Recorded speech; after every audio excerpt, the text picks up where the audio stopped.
The NBA didn't just appear out of nowhere. It was built era by era. From dusty gyms and failing franchises to billion-dollar arenas and global superstars, every generation pushed the game into something new. Wilt turned size into dominance. Russell turned defense into dynasties. Magic and Bird turned rivalries into primetime TV. Jordan became a god. LeBron carried the league into the modern era. And today, unicorns are shooting threes from 30 feet like it's normal. This is the story of every NBA era, explained. How basketball went from chaos to culture, from a struggling sideshow to the global empire we know today. The birth of the league, 1946 to 1956. Before there were banners, MVPs, or billion-dollar shoe deals, the NBA was just a side hustle. It all started in 1946, not out of love for the game, but out of business.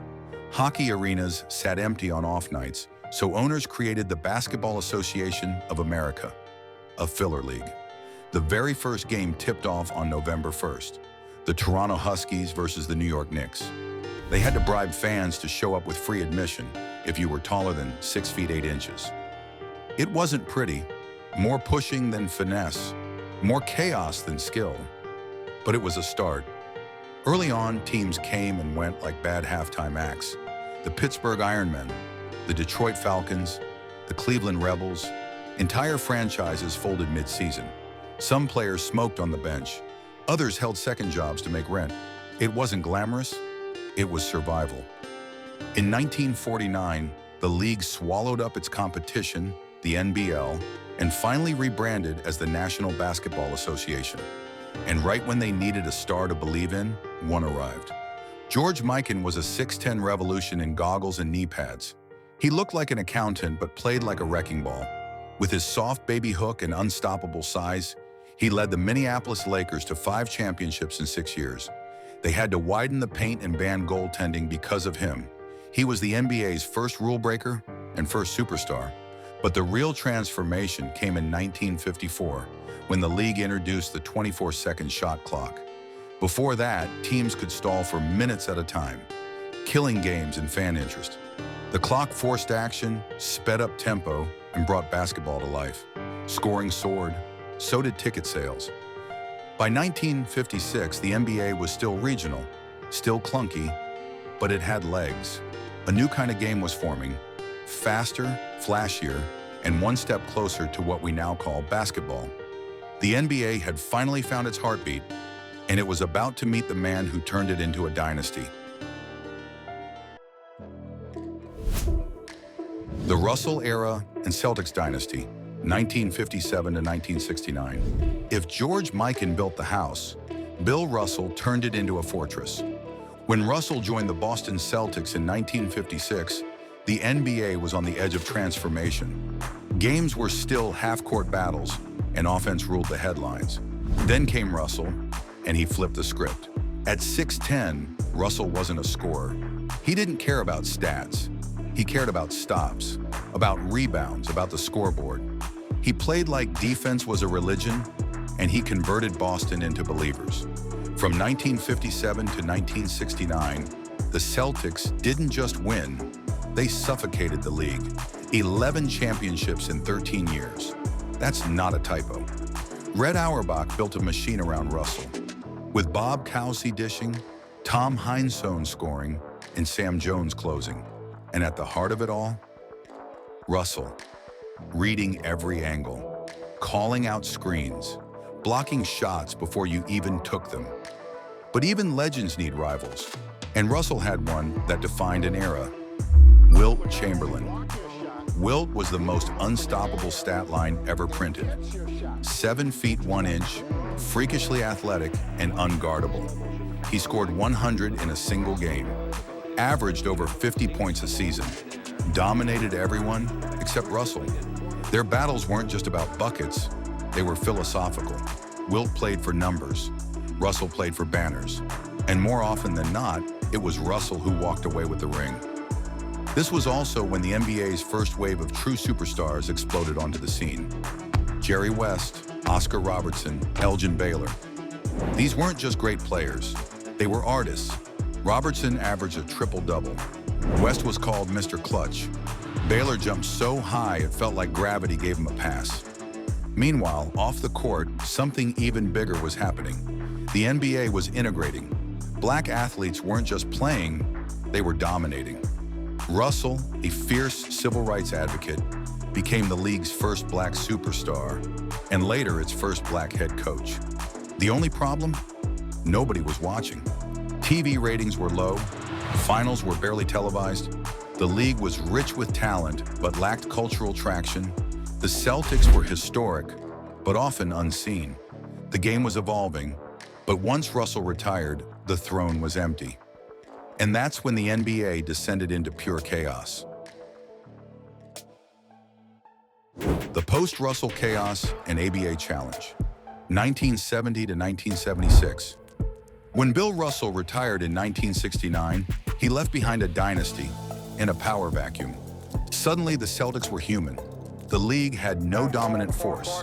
The titles were up for grabs, and chaos took over. The 1970s became the most unpredictable stretch in NBA history. 9 different champions in 10 years. No back-to-backs, no clear kings, just a carousel of contenders. In 1970, the New York Knicks kicked off the decade with a perfect storybook ending. Willis Reed limping out of the tunnel in Game 7 to beat Wilt's Lakers. That moment became myth, but behind the drama, the league was unstable. The Lakers finally got theirs in '72 with Jerry West, Wilt Chamberlain, and Gail Goodrich putting together a record-breaking 33-game win streak. The Bucks had Kareem and Oscar Robertson, smooth, dominant, unstoppable. The Celtics reloaded and snuck back into the mix, but none of it stuck. There was no face of the league, no unifying narrative. Meanwhile, something wild was happening outside the NBA, the ABA. Launched in 1967, the ABA was the Rebel League. Younger, flashier, and way more fun. They introduced the three-point line, held wild slam dunk contests, let players show personality. It was less about structure and more about swagger. And it had stars. Julius Erving, aka Dr. J, was the first aerial artist, gliding through the air like ballet in sneakers.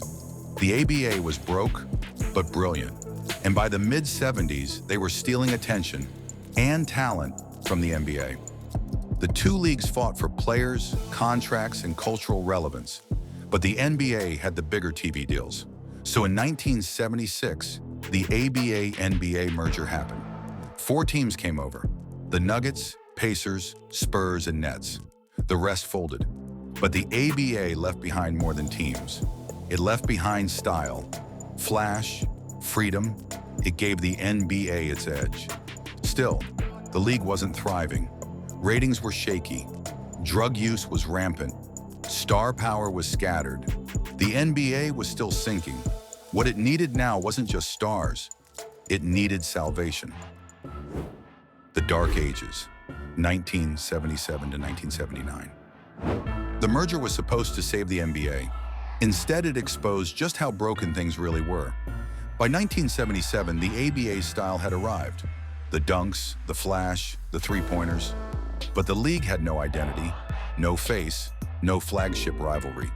The stars were scattered, the games were sloppy, and the public barely cared. NBA Finals games were aired on tape delay at 11:30 p.m. after the local news.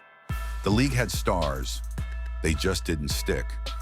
Bill Walton led the Portland Trail Blazers to a surprise title in 1977, playing beautiful, unselfish basketball. But his feet betrayed him. Injuries derailed a dynasty before it started.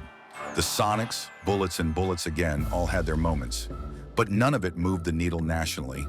Instead, the NBA was fighting a different headline: drugs. By the late 70s, cocaine use was rampant. Estimates said as many as 3 out of 4 players used regularly. It wasn't just a problem, it was a crisis.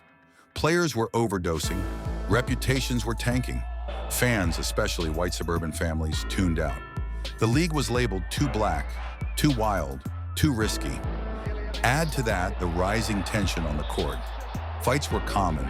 Cheap shots and full-on brawls made highlight reels look more like wrestling promos. The NBA was physical, but not in a good way. It was chaos without charisma. And yet, beneath the mess, the next great era was quietly loading. In 1979, Larry Bird and Magic Johnson met on the biggest stage in college basketball, the NCAA championship game. Bird's undefeated Indiana State squad versus Magic's powerhouse Michigan State. It was the most watched college game ever, and Magic walked away with the title. But a rivalry had just been born. That summer, the Celtics drafted Bird. The Lakers, thanks to a coin flip, landed Magic. Two young superstars, two different coasts, two clashing styles, and one rivalry that would resurrect the entire NBA. The NBA didn't know it yet, but salvation was coming. Showmanship, skill, storylines. The Magic Bird Renaissance, 1980 to 1989. The NBA didn't just get saved, it got style, substance, and a storyline. In 1979, two college rivals became the face of pro basketball. Larry Bird, Magic Johnson. One was a blue-collar trash talker from French Lick, Indiana. The other was a 6'9" smile-powered point guard with court vision from another dimension. Different styles, different personalities, but they shared one thing: they hated losing. In 1980, Magic Johnson stepped in for an injured Kareem in Game 6 of the finals and dropped 42 points, 15 rebounds, and 7 assists as a rookie playing center. Lakers win. Magic smiles. A star is born. The next year, Bird gets his revenge, leading the Celtics to a title in just his second season. And so it began. Lakers versus Celtics. Showtime versus grit. West Coast flash versus East Coast fundamentals. They met in the finals 3 times in the decade, but their rivalry lifted the entire league. Suddenly, the NBA was must-see TV. NBC, CBS, primetime. Ratings skyrocketed. Kids wore satin jackets and begged for Converse weapons. The league went from tape delay to top billing. But it wasn't just Bird and Magic. The 80s were loaded. Julius Erving was still flying. Moses Malone was owning the glass. Isaiah Thomas built a mini-empire in Detroit. And a high-flying scorer out of North Carolina named Michael Jordan entered the league in 1984 and immediately started rewriting what greatness looked like. Off the court, David Stern became commissioner in 1984. He understood one thing: the NBA wasn't just a sport, it was entertainment. He marketed players as personalities, turned superstars into brands, built the All-Star Weekend into a spectacle, and made the finals an international event. By 1989, the league was thriving. Magic had 3 rings, Bird had 3. Jordan was climbing. The bad boy Pistons were crashing the party. The NBA had characters, conflict, and charisma. It had style, substance, and global reach. Bird and Magic saved the NBA, but the 90s would crown a single god. The Jordan Era, where myth becomes reality, 1990 to 1998. If the 80s gave the NBA a pulse, the 90s gave it a god. By 1990, Michael Jordan wasn't just a rising star. He was a cultural event waiting to erupt. He had the scoring titles. He had the highlight reels. But he didn't have the ring. Enter the bad boy Pistons, Detroit's bruising dynasty. They sent Jordan home year after year, inventing the Jordan rules just to stop him. Hard fouls, traps, elbows to the ribs. It wasn't basketball. It was war. But in 1991, Jordan broke through, swept the Pistons, beat Magic's Lakers, took the crown, and once he had it, he never let go. From 1991 to 1993, the Bulls went 3 straight championships. Jordan's air game became international. His tongue-out dunks, his fadeaways, his commercials. They weren't just moments, they were movements. Kids wanted his shoes, wanted his jersey, wanted to be like Mike. Then, just as suddenly, he walked away. In 1993, weeks after winning his 3rd straight title, Jordan retired. His father was murdered that summer. The media swarmed with conspiracy theories, rumors of gambling, scandals. The NBA's golden boy was grieving and gone. He tried baseball, struggled. But in 1995, the two-word facts dropped like a bomb. I'm back. The next season, he won 72 games in his fourth title. In 1997 and 1998, he added rings 5 and 6, including the iconic Last Dance run. The 1998 finals ended with the shot, a crossover, a push-off, a perfect follow-through, and a frozen crowd in Utah. That wasn't just a bucket, it was a curtain call. But the 90s weren't just MJ. It was Hakeem's footwork, Shaq and Penny's potential, Reggie's threes, and Ewing's missed chances. The Knicks fought, the Pacers chirped, the Rockets cashed in. The East was a gauntlet. The West was always waiting. But through it all, one truth ruled. If Jordan played a full season, nobody else was winning. He wasn't just the best, he was inevitable. And when he left again in 1998, it felt like the NBA lost its heartbeat. The dynasty was over. The throne was empty. Jordan left on the perfect shot, and suddenly, the throne was empty. The next era became a search for kings in a league without gods. Between gods and ghosts, 1999 to 2004, the throne was empty, but Jordan wasn't quite done. After walking away in 1998 on the perfect shot, Michael Jordan shocked the world again by returning in 2001. But this time, it wasn't Chicago. It wasn't for rings. It was the Washington Wizards. Jordan at 38 was still putting up 20 a night. He dropped 51 in a game. He made all-star teams, but it wasn't mythic anymore. It was mortal. No deep playoff runs, no banners, just flashes of what once was. And in 2003, Jordan waved goodbye for good. This time there was no debate. The Jordan era was finally over, and the league still trying to find itself. The San Antonio Spurs picked up where the Bulls left off, but without the flash. Tim Duncan was winning quietly, fundamentally perfect, emotionally neutral. The 1999 and 2003 titles belonged to him, but casual fans barely noticed. There were no storylines, just scoreboards. Meanwhile, the Lakers were the drama. Shaq and Kobe couldn't be stopped on the court. 3 straight titles from 2000 to 2002. But off it, it was war, power struggles, public jabs, private resentments. And in 2003, Kobe faced sexual assault charges that sent shockwaves across the league. Still, talent was everywhere. Allen Iverson was the most explosive show in the NBA. Fearless, flawed, iconic. But he wasn't winning rings. Vince Carter was flying. T-Mac was scoring titles. Kevin Garnett and Dirk Nowitzki were redefining the forward position. But none of them filled the vacuum Jordan left. And then came the whisper, the chosen one. A teenager from Akron, LeBron James. Already on the cover of Sports Illustrated. Already the most hyped prospect in basketball history. In 2003, he was drafted #1 overall. And just like that, the NBA's future had a face. From 1999 to 2004, the league was stuck between legends leaving and legends being born. A generation fading out, a new one loading. The sparks of Kobe, Shaq, and a teenage LeBron were turning into fire. And the 2000s would ignite a battlefield of killers. No more gods, just killers. 2005 to 2010.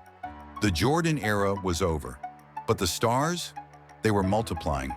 The mid-2000s weren't just about finding a new face, they were about clashing legacies. The league was wide open, and the next dynasty hadn't been decided yet. Kobe Bryant emerged from the wreckage of his breakup with Shaquille O'Neal like a man possessed. After the Lakers traded Shaq to Miami in 2004, Kobe was alone.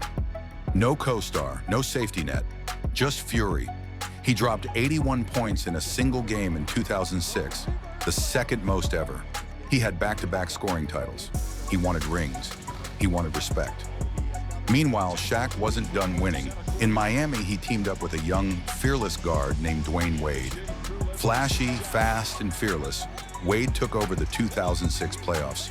In the finals, down 0-2 to the Mavericks, he flipped the series, averaging 35 points and dragging the Heat to 4 straight wins. It was Miami's first title. Shaq had his 4th.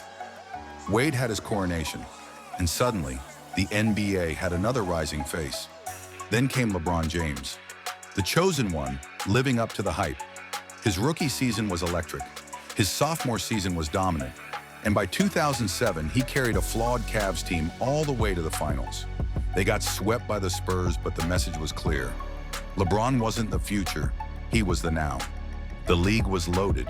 The Spurs were still kings of efficiency, winning in 2005 and 2007 with Tim Duncan quietly dominating.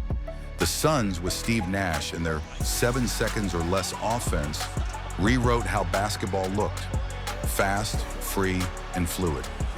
The Celtics in 2008 formed the first true modern super team. Paul Pierce, Kevin Garnett, Ray Allen, and beat Kobe's Lakers in the finals. But in 2009 and 2010, Kobe answered. With Pau Gasol beside him and revenge on his mind, he won back-to-back titles, including a gritty Game 7 over the Celtics. His legacy cemented. The 2000s ended not with a clear king, but with a battlefield full of legends: Kobe, LeBron, Wade, Duncan, Nowitzki, Pierce. Kobe was back on top, LeBron was rising, and the NBA was a war zone. But in 2010, one decision on live TV would change basketball forever. The Heatles in the Superteam Era, 2011 to 2014. In 2010, the NBA changed forever with these 7 words on live television: "I'm taking my talents to South Beach."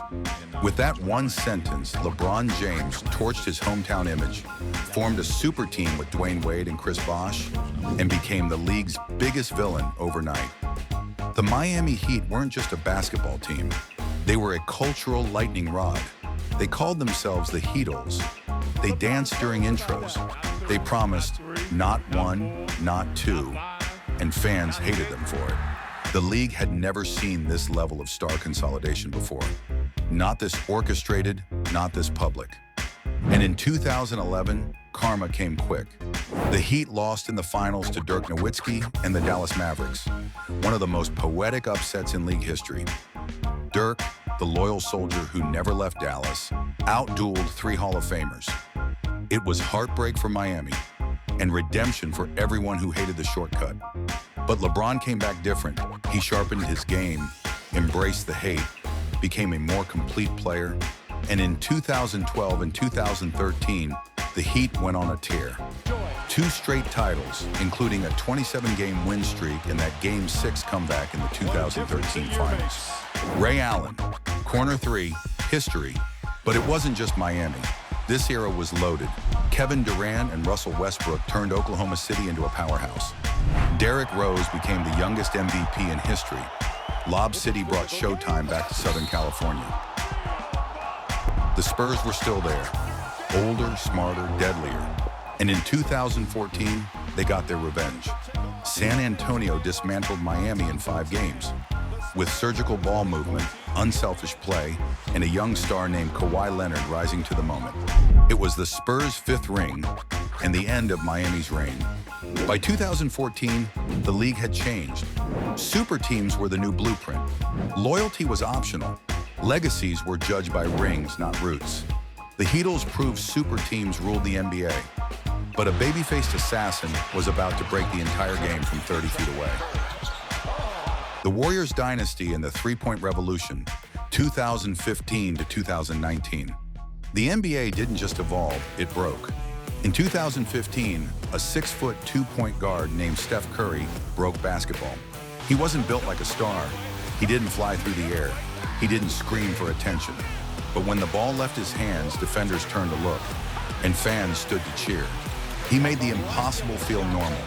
30-footers, no-look threes, step-backs with milliseconds on the clock. And behind him, the Golden State Warriors became something bigger than a contender. They became a revolution.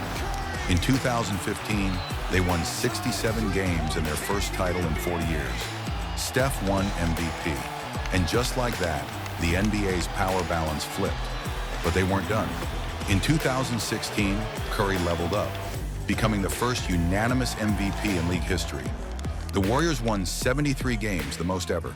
They were unstoppable until they weren't. In the finals, up 3-1 on LeBron's Cavs, they collapsed. Game 5, Draymond suspended. Game 6, LeBron drops 41. Game 7, Kyrie hits the dagger. Cleveland ends a 52-year title drought. LeBron delivers on his promise and walks off the court a legend reborn. But Golden State had an answer. In 2016, they signed Kevin Durant, the league's most gifted scorer. The reaction, nuclear. Fans were furious. Critics called it unfair. But on the court, it was devastating. The Warriors went 16-1 in the 2017 playoffs, won back-to-back titles in 2017 and 2018. KD was Finals MVP twice. Steph was still ridiculous. Clay was flamethrowing. Draymond was doing everything. The ball never stopped moving. The threes never stopped falling. It was basketball reimagined. Spacing, speed, and a green light from anywhere. Off the court, social media took over. Player brands exploded. Trash talk lived on Twitter. Highlights went viral in seconds. The game was digital and global. But every dynasty has a crack. In 2019, injuries hit hard. Durant tore his Achilles. Clay tore his ACL. And Kawhi Leonard's Raptors seized the moment, delivering Canada's first title and ending the Warriors' 5-year reign. The Warriors dynasty collapsed in injuries, and just when the league seemed wide open, the entire world shut down. The bubble, COVID, and the unknown, 2020 to 2022. In March 2020, the world stopped, and so did basketball. One positive COVID test shut down the NBA overnight. Games were canceled, arenas emptied, no more crowds, no more sneakers squeaking in front of 20,000 fans. For the first time since 1946, basketball had no plan. And then, the league got creative.